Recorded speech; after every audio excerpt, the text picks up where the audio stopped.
Happy New Year to everybody. Can't wait to see what 2023 has in store. But before we delve into the realm of what the new year has in store, let's take a look back on this year on what went through greatly and what went through poorly. And, well, how does this year compare with one of the worst years of my life, which was 2021? Um, it was better than 2021. 2022 was a significant improvement over last year with some slightly disappointing stuff. Uh, James Gunn is now in control of DC and has pretty much fired Henry Cavill. G4 is gone after they went you know what with it. Uh, and tons of other disappointing stuff. Um, I'd say so far I had a pretty fair year compared to the travesty that was last year. But there was some good out of this. I actually went to Las Vegas for the first time. I went back to college, and I'm going to go back to college next week. Well, not next, January, I'm not. Anyways, a lot of stuff planned out for next year. And this year, I got 100 subscribers. Ain't that crazy? And I could be, by the time that this video uploads, or whenever I check it, it might be up to like 150 subscribers. So if I got up there, I'd like to say thank you to everybody. Thank you for getting me up there that big. And as always, let's kick it down with the countdown. Ladies and gentlemen, prepare yourself because this is the top 10 of 2022.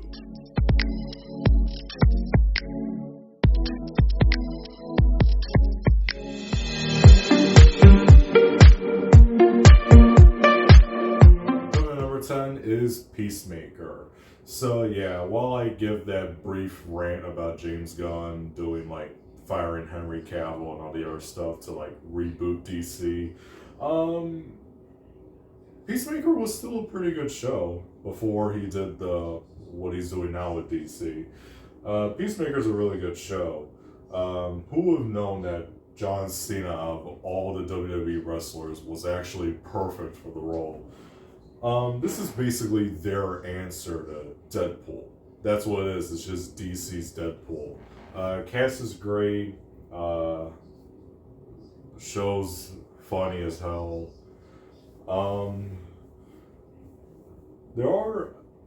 I don't know what to say because it's just James Gunn. James Gunn goes overboard with it. I mean, he does the same thing with the Guardians of the Galaxy movies, which I actually like them, and since that Guardians of the Galaxy Volume 3 will be his final film for Marvel, I'm pretty excited to see what he brings to the table for his last hurrah with Marvel before he becomes full-time DC. Peacemaker's really great.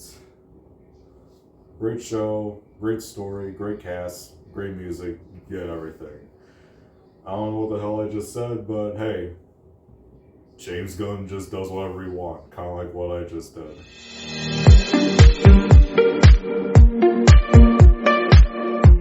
Coming to number 9, Book of Boba Fett.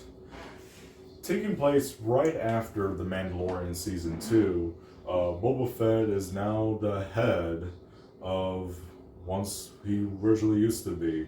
So he controls the lands, and then we see lots of references to Mandalore and all the other stuff. The Mandalorian does appear like midway through the season, and then we see him carrying the dark sword or dark saber, whatever it's called. We see Baby Yoda, or as people call him, Grogu now. Everything about the show is really good, along with other shows like Andor and Obi-Wan Kenobi, but we'll get to those later. Everything about it is pretty solid. Pretty solid for a Star Wars fan like me. I enjoyed it. Can't wait to see what Mandalorian has in store.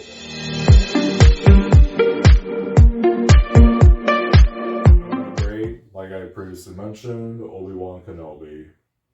I love this show. Now, my brother first introduced me to Star Wars with basically the prequel trilogy, which people like to debate whether it's both good or bad or somewhere in the middle.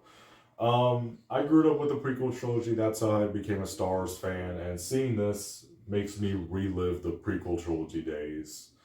Love the acting, loved it, the fight scenes, loved it, everything about it. It takes me back to those days when we had like the prequel trilogy and then the Clone Wars and then all the lightsabers that came around it. I became an obsessed fan with it. And even with the Lego Star Wars games, I became a fan of it. But yeah, I loved it, that final battle scene at the end. It really brings it home. And then the reveal at the end on who comes in the ending, I'm not going to spoil it, but it really made me sentimental. I mean, it felt like a movie experience. The only thing I really can't stand is young Leia, because they give way too much screen time for her. That's the only thing I don't like about this show, but everything else, pretty solid.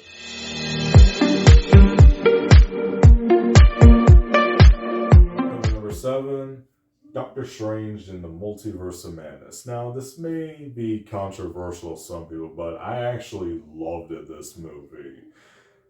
I loved it, Sam Raimi. I love Sam Raimi's work with Evil Dead, Spider-Man. The guy's batshit insane, but I really loved his work. This movie is divisive with a lot of people. Some like it, some hate it, but I actually liked it. I'm actually fine with it for how kooky, dark, and insane it gets. But the only thing I didn't like about it, which may be the same for some people, is that they kill off Mr. Fantastic. Oh, spoiler. Mr. Fantastic and then Professor X. Kind of early, which kind of bummed me out. But I still enjoyed it. I had a pretty good time. Got creeped out by a bunch of moments. When you get that third eye on there. But yeah. Pretty enjoyable movie.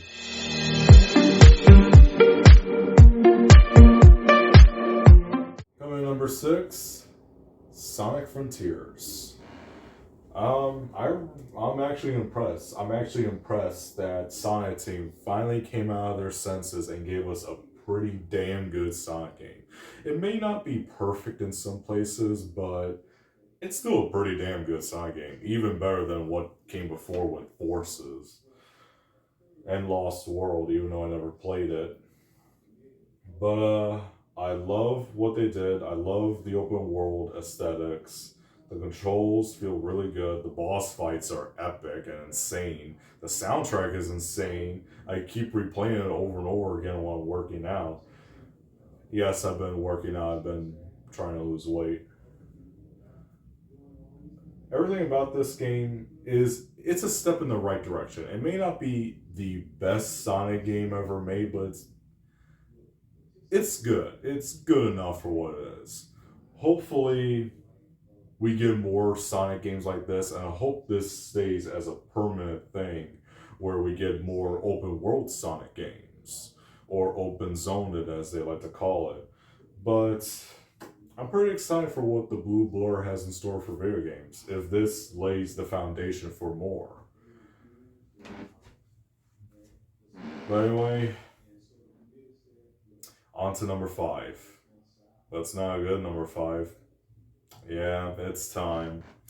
It's time we take away all of hopes and dreams and embark on a journey so treacherous, so mind-numbingly, God-forbiddingly shit that we just need to embrace it. We need to embrace it. Think of this as like a normal day in the park. You're just walking around, minding your own business, and then a giant person comes in, and then they fall down you, and they have the worst plumber's crack you've ever seen in your life. And then he tumbles on you, and his plumber's crack is all over your face. That's how bad this is. Now, that right there sounds like a bad day in the park.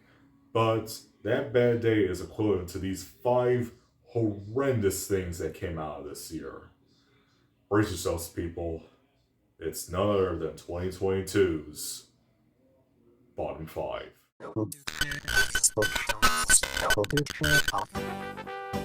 Number 5, Halloween Ends. Yeah, you may be noticing why it's only circled there because it's how little of an impact it had on me. So it's symbolically perfect because it's how little this movie is. No Michael Myers throughout the entire movie. I mean, he's in the movie, but they made a mockery out of him. Now they're gonna have some other kid, I think his name's Casey, I don't know, Corey. And they're gonna make him the new Michael Myers because he was picked on, ridiculed. I mean, it's fine if it was its own thing, but not a Halloween movie. And this, a closure to a trilogy that started off good and ended poorly? What is that? Coming in at number 4, Miss Marvel. Yeah, big surprise. The first ever Marvel show I ever talk about in this top 10 list. And it's a steaming pile of dumpster shit. Miss Marvel. Now, I don't know that much about her. She's a superhero that got powers and she could stretch her arms. That's not much I know about her. I mean, I have played her in the Avengers game, if everyone's still playing it. Her powers, she gets them from like some sort of weird explosion mishap. But in here, it's a bracelet. It's like some magical bracelet, like from her ancestors, that gives her powers. You wanna know the stupid reason why they did that? Is because they didn't want to confuse it with Mr. Fantastic, because he has stretchy legs. You think audiences are gonna get confused by that? Even though back when the comics were being made, like God knows how long, they showed the two with the same powers and nobody got confused. One person got powers from going into outer space with a science experiment gone wrong. And the other one got powers from an actual superhero event. So, why change? Why? It's one of the reasons why the MCU is failing so bad is because they always screw up origin stories. Some they can pull off, some they can't, and this is one that they can't. And then the villain was so sloppily put together. And so, oh, he's gonna be the villain. Oh wait, no, she's gonna be the villain. Because we're aiming more focus on her, but no, we killed her. He's not the villain. What? You're telling me that one person who hardly has a line or a scene and is never mentioned until the final episode is somehow our new villain? Oh my god, just can't even think right now. I mean, a show that had some potential, but it was basically dead. And at number 3, Thor: Love and Thunder. Another Marvel-related thing. Well, this movie sucked ass. Now, I haven't seen all the Thor movies. I really haven't. I mean, the first Thor movie I've seen fully was Thor Ragnarok, which I thought it was pretty good for what it is, but I've seen a little bit of Thor, the first one, and then a little bit of The Dark World, which some people deem as the worst Thor movie ever until this movie came. It's just mainly comedy. It's just comedy all the way through. And given a character like Gore the God Butcher, which is such a dark and demented character, we hardly do jack shit with him. Hardly.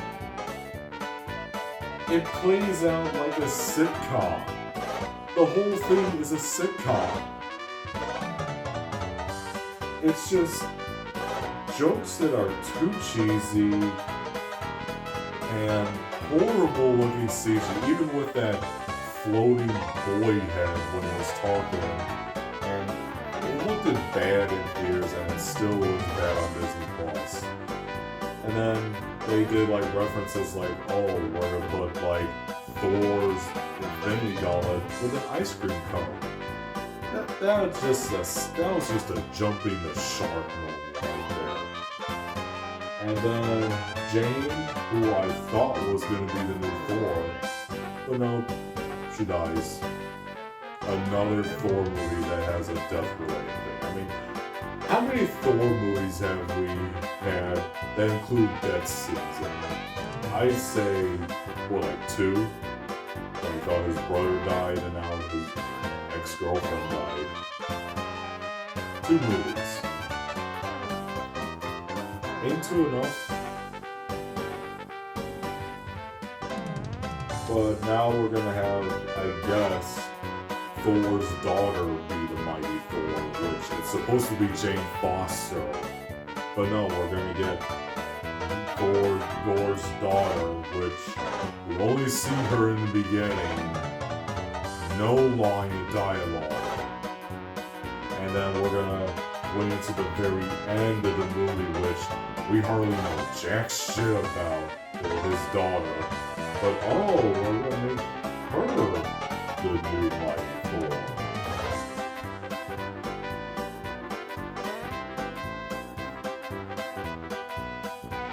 This movie sucks. This movie sucks. Coming in number 2 and runner-up for the worst thing I've ever seen in my whole 21 years of my life, Netflix's Resident Evil. How do you take a great and popular video game franchise that has been running since the late 90s and totally bombastically blow it into smithereens? Well, you get this show. Awful story, awful effects, awful characters. This show sucks. And then they have the audacity to not even use the characters from the show or games. They don't even use anything from the games. It's like a whole new different thing. But it sucks. I mean, it focuses on these 2 daughters, which cause way more problems than the actual villain of the show. And it turns out that the 2 sisters are actually, one's good and one's bad, and then one of them takes the sister's daughter, and that's how the show ends. But I already said this in my Resident Evil review, which you could check. It's a very short review. But, yeah. And then a month after that, it got canceled, which I already mentioned. So, due to all the cancellations that Netflix has been doing this year, where some we wanted and some that we didn't want, this is one show where we didn't want a second season. And we are so happy and glad that it got canceled. And my number 1 pick for worst of the year is the Callisto Protocol. Now look, let me be fair. The graphics are great. The most realistic graphics I've ever seen. The story is interesting. There were some slow parts in there, but it kept me interested to see how it will play out. It's just mainly down to the controls, the combat, and the jump scares. Those are like the three initial killers of this game. The jump scares, well, they're good. They did get a scare out of me, but they keep reusing the same ones over and over and over again, and by the time you reach like the 50th one, you just get sick to death by it. I mean, the first time was good enough. Ever heard the phrase, too much of a good thing? The controls. The controls are fine. It's just that when you're in combat, it gets a little mundane and tedious, and it feels like a chore to do. Like, you gotta constantly go this way and go that way and do being and that. And they gotta block attacks, but you don't get enough time to do that. I mean, I swear to God. I mean, if you were watching my Let's Play in part 3 of that, I probably died the most times in this game because I think I had like an hour's worth of failing at one level because they added so many enemies in there. And then the level design, it's so crowded with junk.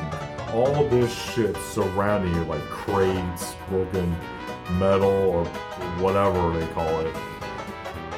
It like restricts you into like one position and you don't get enough room for freedom. So you die over and over and over again, and it gets you frustrated. I mean, that's not what I call a good experience. It's a baffling, frustrating experience. Is it the worst game I've ever played? No, it's not. But it's nowhere near a great game. There is a game in there, but it's shrouded by so many questionable decisions. Overusing the same jump scare, the mundane combat and controls. It's what killed it, this game. And I hope that the creator of this game, Glenn Schofield, I hope he does make a comeback from this. Because I think there is a good game shrouded in darkness. You just gotta touch up on a few stuff.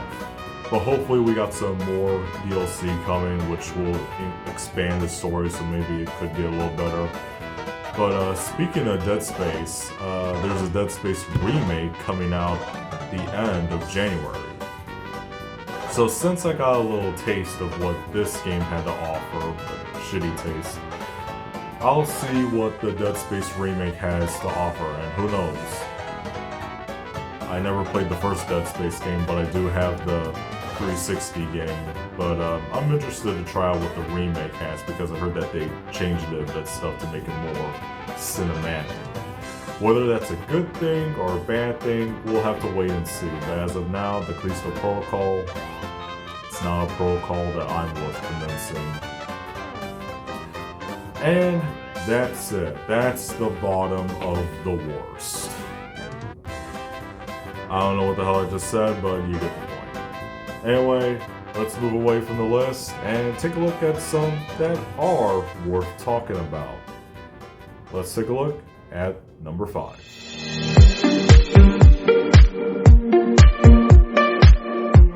Coming in number 5, Smile. Now, I forgot to do a review of this movie, so pardon on me. Smile, it was pretty good and pretty scary. Loved it, the story, loved it, the acting. Probably one of the first horror movies I've ever seen in theaters that actually made me jump out of my seat more than enough. The movie is about a patient named Dr. Rose Carter, which is played by Kevin Bacon's daughter, Susie Bacon. I think that's how you pronounce her first name.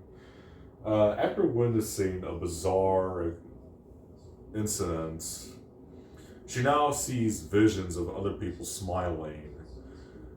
And the reason for that is, and spoiler, if you were to witness something from your childhood or something that caused you to frighten, any sort of trauma you had, this entity known as a smile monster, a monster that just smiles, it feeds off of it, causing you to see people smiling, and then it takes over you within about a couple of days, almost half a week. And it causes you to smile and do the inedible to yourself. And the only way it spreads to person to person is that if there's a person there to witness it, it will spread to them. If there's not a person, it won't spread. But yeah, the movie's scary. I enjoyed it. And another spoiler is that Rose dies and it spreads to her friend in the end as she's getting burned alive. The only thing I didn't like about this movie is the ending, and that's what most people could agree with me on. The ending was a bit unnecessary. You could have just ended it when the house burned down, and we wouldn't miss anything. Anyways, it's a good movie. I recommend it to any horror fans. It's really good.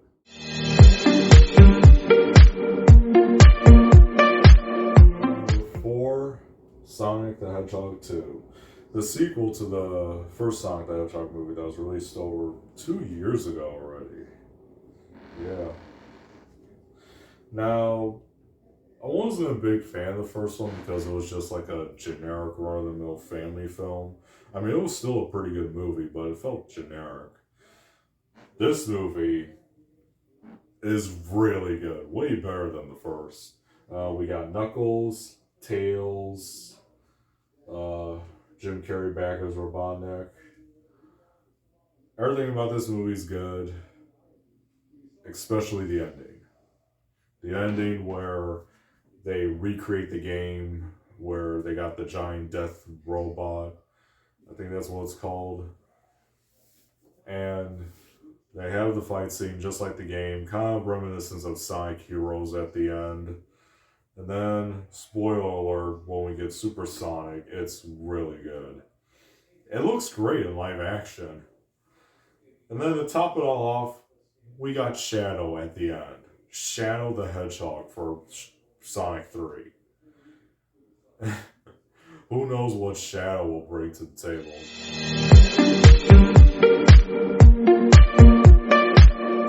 Coming in number 3, and my pick for Game of the Year, God of War Ragnarok. Everything about this game is perfect. The controls are perfect. The graphics are perfect, even on a PlayStation 5 console. Characters are perfect, and even the voice acting by Christopher Judge and Sonny Subject are perfect. Now, the only reason why this game isn't on my number 1 is because of, well, reasons. I mean, I wish we could have done Kratos full time instead of seeing Atreus all the time. I mean, I'm fine with Atreus, but it could get a little annoying pretty quickly, and it doesn't feel brooding and rewarding as when we play as Kratos. So that's the only reason why, but everything else is perfect. And one of the things that makes me laugh about this game is that they recreate that scene from The Revenant where Kratos gets attacked by a bear, which is actually his son. Spoiler alert. I've been saying spoiler a lot, but I'm pretty sure we all played the game by now. And then Odin does this like weird, dumb scream when the mask gets broken apart by Atreus. And then Thor revives Kratos with his hammer. Those got some chuckles out of me. But other than that, I have great experience. Not as good as the 2018 version, which I actually like more, but it's still a pretty phenomenal experience.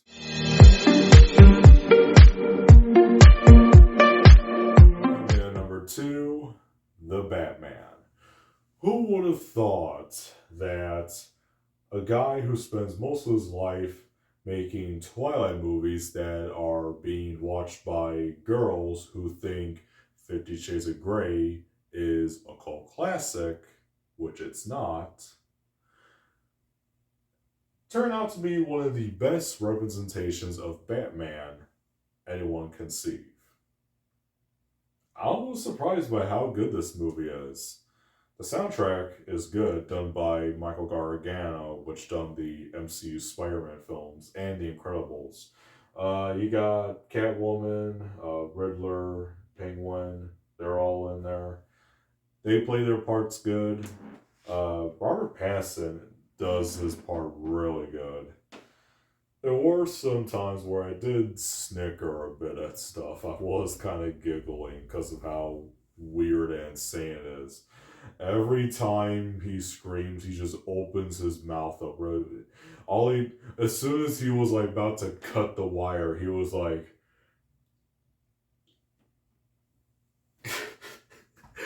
it made me laugh, like, it made me cackle like a witch when I saw that. It just looked, he tries to look like he's gonna do the inevitable, but it's so ridiculously stupid. Even, I mean, there are some weird things in there, like the thumb drive joke, and then you got the Riddler singing a song. It's just weird. But it is a good time. It's a real good time.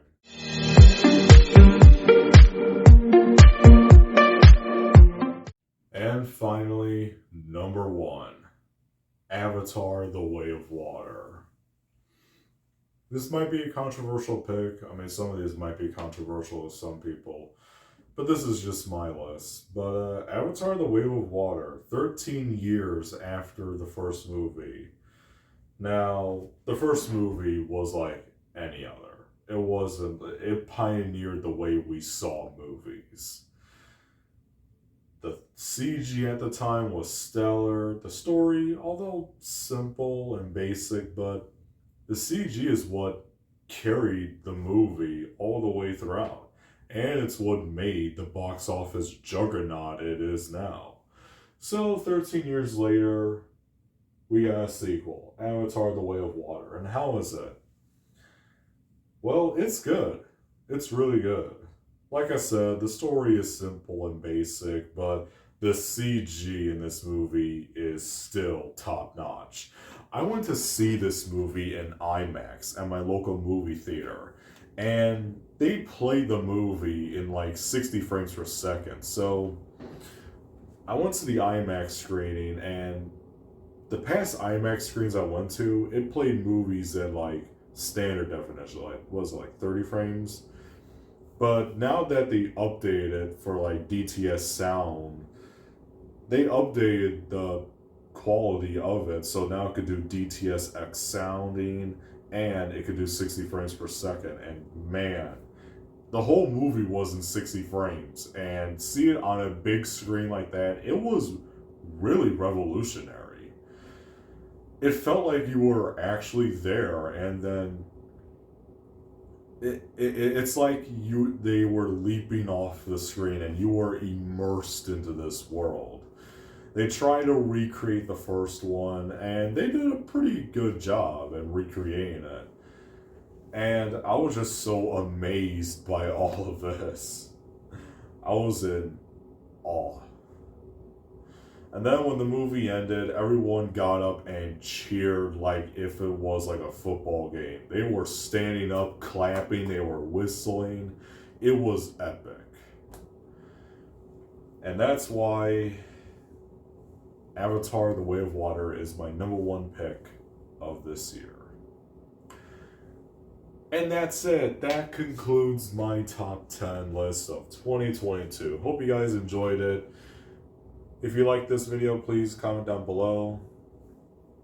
As always, Happy New Year. See you all in the next year. And see you guys next time. Take care.